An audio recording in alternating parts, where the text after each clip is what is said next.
Bienvenidos a una nueva edición de La Crónica Cultural. Hoy tenemos el agrado de hablarles de una película que se presentó aquí en París en el marco del festival Viva México. Se trata de La Danza de las Fieras, un conjunto de 6 cortometrajes que tienen temáticas bastante duras sobre la trata de menores y de adolescentes. Y para hablar sobre esa película tenemos el agrado de recibir en nuestros estudios a 3 invitados el día de hoy. Silvia Garza, de Educadores Sin Fronteras. Gracias. Silvia, por estar con nosotros, y 2 de los directores de estos 6 cortometrajes, Alaide Castro y Miguel Ángel Fernández. Muchísimas gracias por estar con nosotros. Gracias por la invitación. Pero antes de comenzar nuestra conversación, les propongo que escuchemos un extracto del tráiler de la película La Danza de las Fieras.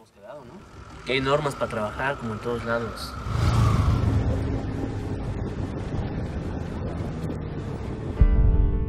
Y me dijo, estamos en un apartamento y rentamos mujeres. Nada más te voy a chingar a ti. Me voy a chingar a tu mamá. ¡A la verga tu pinche raza! La llevó un cabrón que se llama Manuel, le dicen. La Danza de las Fieras, película mexicana que reúne 6 cortometrajes sobre diversos temas que tienen que ver con la trata de menores y adolescentes. Silvia, ¿cómo comenzó, cómo se ideó esta película? Bueno, este es un proyecto cinematográfico que inició ante una necesidad educativa, porque uno de los problemas de la trata de personas es justamente la desinformación de las personas que caen y son víctimas de este problema. Entonces, el documental o la película tiene estas 6 historias. Cada una de ellas aborda una temática distinta de los tipos de trata que existen y tiene una orientación, de ahí surgió, educativa, pedagógica. Tiene una intención didáctica para que sobre todo los jóvenes sean conscientes de la realidad, se sensibilicen y conozcan cuáles son los circuitos que tienen muchas veces las redes para poder captarlos. Entonces sí hay una intención educativa, social, cultural, propia que el cine tiene para ver, analizar lo que sucede ahí y poder aplicarlo a tu propia vida. Y ahora en esas 6 cortometrajes, 6 temáticas muy particulares de problemas que se presentan en México. Yo creo que se presentan en México y en muchos otros países del mundo. Efectivamente, México es un país proveedor que tenemos que atender, una problemática social muy fuerte que sucede en nuestro país, pero también en muchos países de América Latina.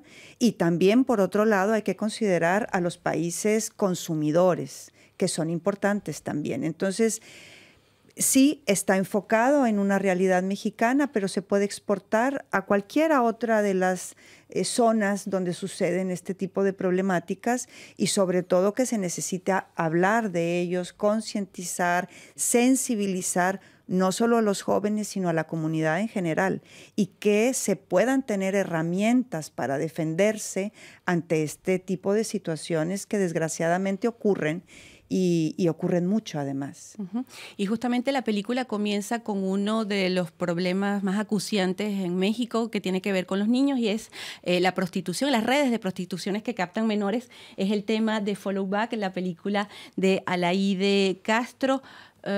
¿Cómo abordó usted este tema de la prostitución de menores? Además que está muy bien contada a través de los teléfonos celulares de una chica que cree que va a una cita para ser modelo. Sí, efectivamente. Bueno, el cortometraje Follow Back habla sobre la pornografía forzada más que la prostitución, porque la gente no es consciente de que detrás de la pornografía también hay trata de personas, no siempre, pero sí muchas veces.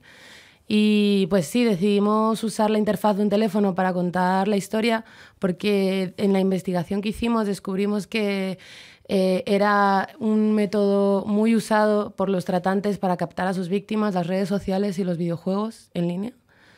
Y también porque existe el mito de que la población en peligro suele ser población de cierto tipo de estrato social. Y también durante la investigación nos dimos cuenta de que no es así, que en peligro para la captación de la trata de personas está cualquier persona. Entonces decidimos escoger un personaje que retratara a una niña de 17 años que quiere ser modelo, a la que llaman o le dicen que tiene un casting. Que es muy linda, que quisieran Sí. tenerla dentro de la agencia. Tiene sus amigas, tiene su mamá y su hermana, tiene una buena relación con ellas, y ella pues se cree la historia totalmente y va en busca de su futuro, que resulta no ser. Y ahora, ¿esa historia es una ficción? ¿Está basada en hechos reales? Pues es una ficción y está basada en hechos reales, no en un caso en específico, sino en varios. Es como una ficción que armamos a partir de varias... de mucha información que estuvimos investigando. Fuimos con expertos, nos hablaron de cómo se hacen este tipo de captaciones, y la verdad es que Gina Herrera y yo, que somos las guionistas de la historia, que nos la pasamos en el teléfono, decidimos que era la mejor forma de llamar la atención de nuestro target, porque si también es la mejor forma de captar para los tratantes, también puede ser la mejor forma nuestra para captar la atención de los niños, de los chicos. Y ahora filmarla no supuso una dificultad mayor en ese formato, pequeña pantalla, y todo se cuenta como en una conversación de WhatsApp o de Instagram. Fue dificilísimo entender cómo lo íbamos a hacer, porque no teníamos ni idea de cómo había que hacerlo. Y finalmente Rodrigo Salmerón fue el que nos dio la solución. Él es un diseñador y animador. Lo que hicimos fue grabar nuestros teléfonos y falsear un poco, editar los tiempos y todo eso, y él usó eso de maqueta y luego vectorizó y animó todo es una animación. Ahora, otro tema dentro de esa danza de las fieras, el narcotráfico y las redes de sicariato, y es el tema de su película Miguel Ángel Fernández, que se llama Desechables. Cuéntenos de qué se trata. Bueno, pues esta parte de la película, que es este cortometraje que habla del tipo de trata de personas en la cual las organizaciones delictivas, como el narcotráfico en este caso, captan a los adolescentes para poder enfilarlos en su organización y convertirlos en sicarios. Pues va de la historia de Martín, que es un chico de provincia, un adolescente, que es engañado con la idea de que va a ir a sembrar la tierra, y sin embargo cuando llega ya al sitio en donde lo están trasladando, pues se da cuenta que en realidad lo van a usar como sicario en una organización de narcotráfico. Hay otro personaje aquí también, que es el Chani, que resulta que es su primo, que ya estaba él dentro de la organización de este grupo de narcos, que él no se cuenta su historia, pero a lo largo de los diálogos y de las situaciones nos damos cuenta que él se enfiló con el narcotráfico, se unió a ellos por voluntad propia. Es decir, a él no lo engañaron, a él nada, él simplemente sí decidió ir y ser un sicario más.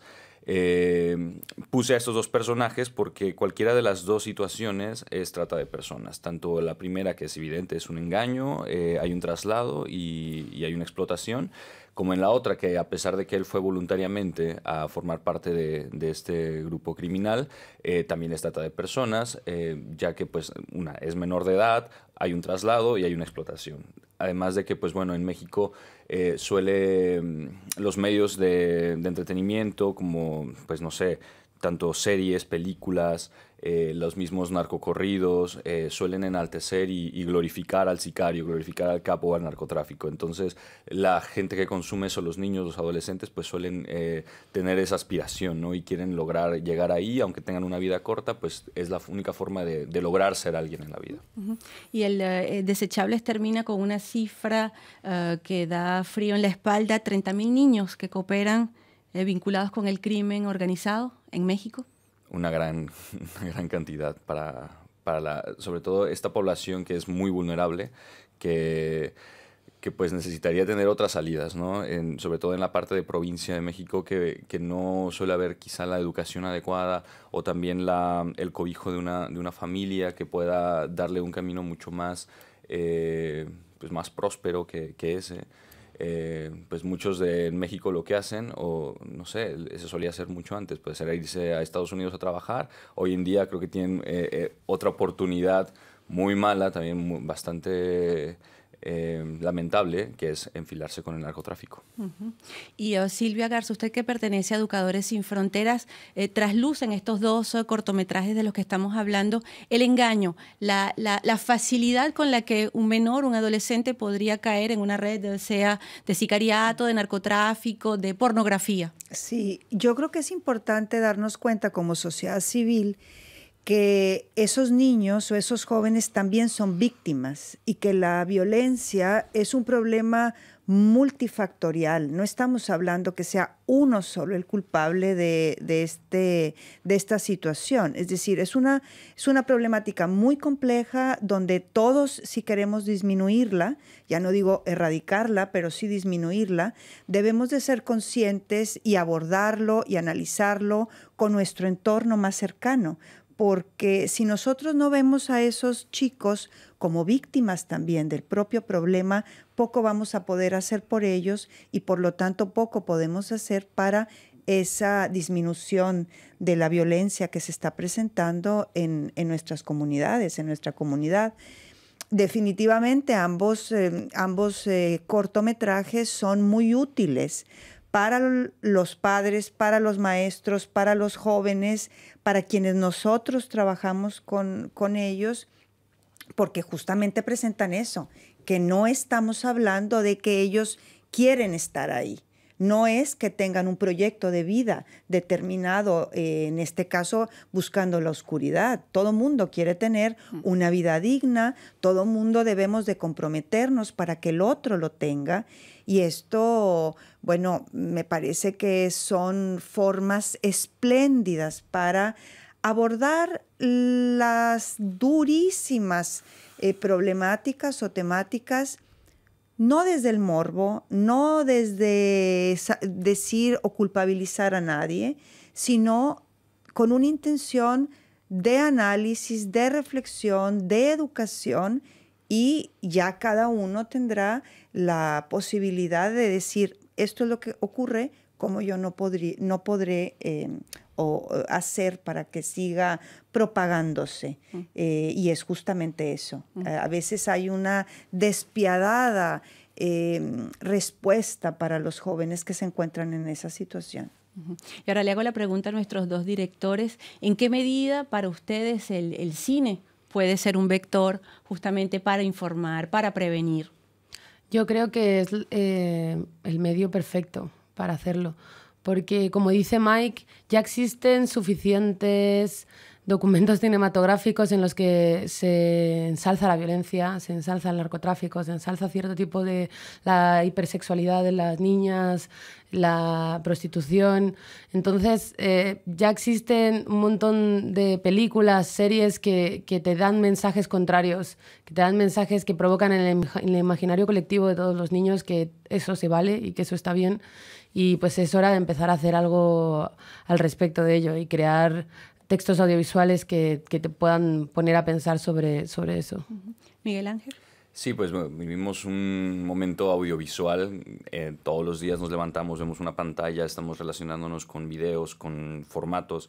Yo creo que es el medio, no creo que sea el único, pero es un gran medio, un medio potente para poder llegar a la audiencia, sobre todo a esta audiencia que queremos llegar, a esta audiencia vulnerable y que entiende perfectamente el lenguaje también. Es decir, también nuestro objetivo es que sea algo en lo que se puedan identificar, es decir, se puedan identificar con cada uno de los personajes de cada una de estas 6 historias que se narran aquí, y la intención es esa, que lleguen a ellos, que los vean, que se identifiquen, que vean, que se reflejen en ese espejo y puedan eso digerirlo de cierta forma, que puedan prevenir ellos mismos su futuro, ¿no?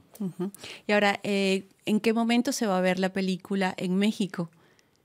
Bueno, esta película tiene, como lo había dicho yo antes, una intención educativa. Entonces, primero vamos a pasar, por así decirlo, esta etapa de exhibición, de festivales, y después cumplirá su propósito, que es formar parte de un programa más amplio de educación que se llama El Arte de Convivir, donde se trabajará desde las escuelas o desde los centros culturales la película en Cine Debates, para poder profundizar más sobre estas temáticas. Nuestro trabajo se centra en comunidades marginadas, rurales, con altos índices de violencia, y es ahí justamente donde queremos que esta película tenga eco y empiece a infiltrarse en los diferentes áreas de la propia sociedad civil.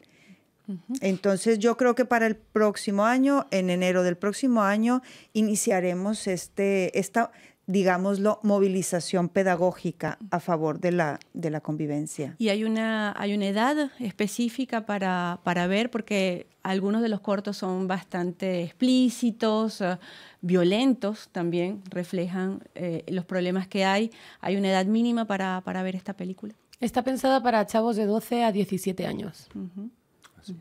Sí, que en México se llama secundaria y preparatoria, bachillerato. Es decir, son muchachos que pueden tener el riesgo de caer por un vacío interno o por la causa no importa. Lo que nos importa es el efecto que pueden tener este material audiovisual cinematográfico en ellos.